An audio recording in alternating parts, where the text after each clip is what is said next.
بسم اللہ الرحمن الرحیم. ناظرین کرام، پچھلی ویڈیو میں نے آپ احباب کے سامنے ایک دعویٰ پیش کیا تھا. دعویٰ یہ تھا کہ بھائی سپریم کورٹ سے لے کر ہائی کورٹ کے جج تک، صحافیوں تک اور پھر پارلیمنٹ تک فیصل سبزواری صاحب جو ان لوگوں نے پچھلے چند عرصے سے ایک مکمل پری پلانٹڈ منصوبے کے تحت، مکمل پلاننگ کے تحت قادیانی ایجنڈے کو فروغ دینے، قادیانیوں کو مظلوم ثابت کرنے، ان سے ہمدردی اور خیر خواہی کا جو سلسلہ تھا، یہ کوئی اتفاقی نہیں بلکہ یہ پورے منصوبہ بندی کے ساتھ یہ کھیل کھیلا جا رہا ہے، جس میں ان تمام کرداروں میں سے ایک کردار مجیب الرحمان شامی صاحب کا بھی ہے. مجیب الرحمان شامی صاحب جو ایک ٹیلی ویژن پروگرام میں بیٹھ کر دنیا ٹی وی میں بڑے ڈٹائی سے، متکبرانہ، انتہائی رعونت بھرے انداز میں کہتے ہیں کہ ہم یہ خوف کا بت توڑیں گے، فلاں علماء ان کے ساتھ بیٹھو، ان کے ساتھ بیٹھو، قادیانیوں کے ساتھ، ان کے حقوق ہیں، ان کی بات سنیں، انہیں نماز پڑھنے دو، انہیں عبادت کرنے دو، انہیں مسجدیں بنانے دو. اسی مجیب الرحمان شامی کا 11 سال پہلے کے کلپ آپ احباب کے کوش گزار کرنے لگا ہوں. ایک درخواست کروں گا کہ آپ احباب نے آخر تک اس کو لازمی دیکھنا. دوسری بات، اس ویڈیو کو، اس کلپ کو آپ نے شیئر کرنا ہے واٹس ایپ گروپوں میں جہاں تک آپ کے دسترس ہے.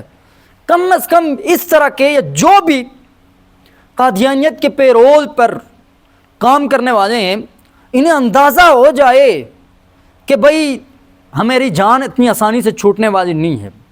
اور میں نے پہلے بھی یہ کہا تھا کہ یہ کیسے ممکن ہے کہ اتنا بڑا صحافی ہو اور اسے یہ نہ پتہ ہو کہ بھئی قادیانی پاکستان کا ان کے منکر ہیں، وہ غیر مسلم ہیں، وہ اپنے آپ کو غیر مسلم تسلیم نہیں کرتے، اور پوری پارلیمنٹ کے رویدات منوانی یہ چیزیں. یہ شخص 11 سال پہلے قادیانیوں کے متعلق کیا کہتا تھا، قادیانی نوجوانوں کو کیا میسیج دیتا تھا، قادیانی مرزا غلام قادیانی کے افکار، نظریات اور اس کی تحریری و تقریروں سے یہ شخص کیا کچھ نتیجہ اخذ کرتا تھا. علامہ اقبال، محمد علی جناح اور اپنا نظریہ قادیانیوں کے متعلق کیا کہتا تھا، اور آج یہ کہتا ہے کہ ان کے ساتھ بیٹھو، انہیں عبادات کرنے دو. آپ ذرا یہ ویڈیو ملاحظہ فرمائیں. بسم اللہ الرحمن الرحیم. دیکھیے، میری احمدیت کے بارے میں یا قادیانیت کے بارے میں وہی رائے ہے جو ہر مسلمان کی ہے، اور جو علامہ اقبال کی تھی، اور جو ہمارے دوسرے اکابر کی تھی. وہ ایک بذات خود ایک امت ہے. مرزا غلام احمد سے ان کی نسبت ہے، اور ان کو یہ بات کھلے دل سے تسلیم کر لینی چاہیے. اچھا، یہ فرمایا کہ مذہب جو ہے یہ تو ہر انسان کا ایک نجی معاملہ ہے، تو ہم کیسے کسی کے مسلمان ہونے یا غیر مسلم ہونے کو ڈکلیئر کر سکتے ہیں؟ یہ حق ہے کیا ہمیں کہ ہم کسی کے مسلمان کہیں، کسی کو کافر کہیں، خاص طور پہ ایسا بندہ جو خود کو مسلمان کہتا ہو، اس کے متعلق ہمارا کیا ایٹیچیوڈ ہونا چاہیے؟ دیکھیے، پاکستان ایک اسلامی مملکت ہے، اسلامی جمہوریہ پاکستان. یہ کوئی ایک سیکولر مملکت نہیں ہے، اور ہم نے اسی بنیاد پر یہ ملک حاصل کیا تھا کہ مسلمان جو ہیں بر صغیر کے رہنے والے، ان کو ان کے نظریات کے مطابق اور ان کے آدرشوں کے مطابق زندگی گزارنے کا حق ملے. اس وقت کانگریس یہ کہتی تھی کہ مذہب کا ریاست سے کوئی تعلق نہیں ہے، اس لیے ہندو اور مسلمان اکٹھے ایک ملک میں رہ سکتے ہیں بغیر حقوق کا تعین کیے. ہم نے یہ بات تسلیم نہیں کی، اس کو رد کر دیا بحیثیت قوم، بحیثیت مسلمان، کہ ہم اپنے حقوق کا تعین کرائے بغیر یہاں نہیں رہ سکتے. اور اگر آپ ایسا کرنا چاہیں گے تو پھر ہمارا راستہ الگ ہے، آپ کا راستہ الگ ہے. تو ہمارے الگ راستے کا نام پاکستان ہے. پاکستان میں اسلام کا ایک بنیادی کردار ہے، اور غیر مسلم ہونا کوئی خدا نہ خواستہ گالی نہیں ہے، یا اسلام کے دائرے میں نہ آنا وہ کوئی ایسی چیز نہیں ہے جس کی مذمت کریں. مسلمانوں کے حقوق کیونکہ مختلف ہیں اور غیر مسلموں کے حقوق مختلف ہیں، تو ہمارا کسی ہندو سے، کسی سکھ سے، کسی مسیحی سے اس بات پر کوئی اختلاف نہیں. وہ ہر شخص جو ہے اپنے تشخص پر یقین رکھتا ہے، اس کو پختہ کرنا چاہتا ہے، اور ہم اس کے راستے میں کبھی مزاحم نہیں ہوتے۔ ہم مذہبی حوالے سے شناخت پر زور دیتے ہیں اور اسے تسلیم کرتے ہیں، حقوق جو ہیں ان کا تعین اس بنیاد پر نہیں کرتے۔ تو جہاں تک ہمارے قادیانی دوستوں کا یا احمدی دوستوں کا تعلق ہے، وہ ایک مستقل بذات امت ہیں، ایک دوسرے نبی سے ان کا تعلق ہے، لیکن وہ اس بات کا انکار کرتے ہیں، اقرار نہیں کرنا چاہتے، گویا وہ ہم سے کچھ الگ بھی ہیں بلکہ سراسر الگ ہیں، اور ہمارے درمیان بھی رہنا چاہتے ہیں۔ تو یہ ان کی عجیب و غریب پوزیشن ہے جسے ہمارے ہاں عامت المسلمین نے کبھی تسلیم نہیں کیا، اور کیونکہ پاکستان ایک جمہوری مملکت ہے، اس لیے یہاں جو بھی تنازعات ہوں گے انہیں جمہوری طریقے سے حل ہونا چاہیے۔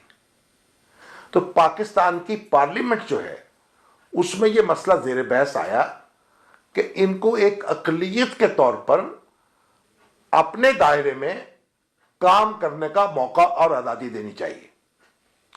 اس وقت جب یہ مسئلہ زیر بحث تھا اور لوگ اس کا مطالبہ کر رہے تھے، تو مرزا ناصر احمد صاحب وہ جماعت احمدیہ کے امیر تھے، ان کو وہاں بلایا گیا، ان کا بیان لیا گیا، ان پر جرا کی گئی، اور ایک طویل کارروائی جو ہے وہ قومی اسمبلی کی ہوئی، جس کے نتیجے میں یہ اعلان کیا گیا کہ یہ مسلمان جو ہیں ان سے ایک الگ ان کا تشخص ہے، اور یہ ایک الگ قوم ہے، یہ الگ ملت ہے، ان کو الگ سمجھا جائے۔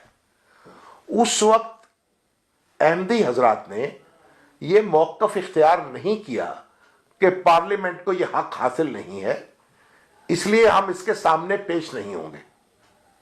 ان کے سامنے یہ چوائس تھا، وہ کہتے یہ پارلیمنٹ کون ہے جو یہ طے کرنے جا رہی ہے کہ ہم مسلمان ہیں یا غیر مسلمان ہیں۔ وہ پارلیمنٹ کے سامنے گئے، وہاں اپنا موقف رکھا، اس کے حق میں دلائل دیے، جرا کا جواب دیا، اور جب مرزا ناصر احمد صاحب سے یہ سوال کیا گیا وہاں کہ آپ ان لوگوں کو کیا سمجھتے ہیں جو مرزا غلام احمد کی نبوت پر ایمان نہیں رکھتے یا ان کو نبی نہیں سمجھتے، خواہ ذلی کہیں یا بروزی کہیں، جو کچھ بھی کہیں، ان کا جواب تھا کہ وہ ہمارے نزدیک دائرہ اسلام سے خارج ہیں۔ ان کے اس جواب پر ایک شدید رد عمل پیدا ہوا کہ جب آپ ہمیں دائرہ اسلام سے خارج سمجھ رہے ہیں تو پھر ہم آپ کو کیسے دائرہ اسلام کے اندر سمجھیں؟ تو وہ جو قومی اسمبلی کی کارروائی ہے وہ محفوظ ہے، ریکارڈ پر ہے، اور وہاں پوری شر و بسط کے ساتھ انہوں نے اپنا مقدمہ لڑا ہے۔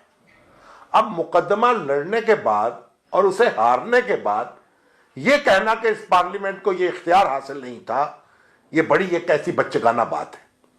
تو انہوں نے یہ اعتراض اس وقت نہیں کیا، گویا پارلیمنٹ جو تھی، اگر ہم یہ کہیں کہ اس کو ایک ثالث کے طور پر تسلیم کر لیا انہوں نے اپنے اور اپنے مخالفین کے درمیان، اور ثالث سمجھ کر وہاں پیش ہوئے اور اس کا فیصلے کا حق تسلیم کیا۔